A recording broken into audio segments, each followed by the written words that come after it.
ไปดิทุกคนมื้อนี้พามาเบิ่งบริษัท TSN ภูสนาเนาะเดี๋ยวนำมาว่าบริษัทเพิ่นโซอย่างแน่ก็จะมีผลงานหลายอันทุกคนเห็นบ่มาเบิ่งตัวนี้ก่อนเฮือนอันนี้จะเป็นเฮือนอยู่เนาะรับสร้างพร้อมกับเฮ็ดโมเดลให้เบิ่งนำก็เป็นเฮือนหรูสังเกตเบิ่งว่าบริษัทนี้ก็จะส่วนใหญ่จะรับออกแบบเฮือนหรูเน้นเฮือนหรูไปเลยเบิ่งผลงานเบิ่งอันนี้ก็เฮือนหรู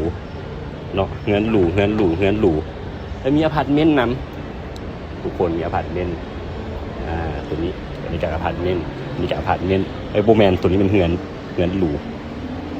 ตัวนี้อพาร์ตเมนต์7ชั้นครึ่งเนาะมีอย่างอีกมาถ่ายใกล้ๆดูมาเบิ่งรายละเอียดดูคลาสสิกเฮาส์ตัวนี้ก็จะเป็นกิมมิคของเพิ่นเลยเงินสไตล์คลาสสิกนีโอคลาสสิกมีอย่างอีกเนาะทุกอย่างที่ทุกอย่างมีตกแต่งภายในนำตกแต่งภายในเขาก็เห็นมาสัมภาษณ์ดูพนักงานมานี่ดู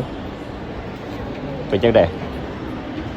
มาเบิ่งแต่งบูธมื้อนี้กับจัดเต็มวิลีเนาะ TSN เนาะมาเบิ่งทางน้องดิเลยเซฟเฮาจะเป็นเดี๋ยวเบิ่งกล้องคุณเป็นสไตล์ที่ว่าเป็นโคโลเนียลเลยเนาะที่ว่าเป็นคอนเซปต์ของทางบริษัททางของเราเลยเดียวเป็นออกแบบสไตล์นี้โดยเฉพาะเนาะโอเคกะเพิ่นจัดมาให้เบิ่งนำเนาะเป็นบัวสำเร็จรูปโอเค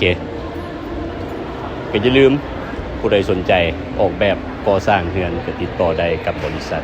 TSN สำรวจออกแบบที่ปรึกษาและก่อสร้างโอเค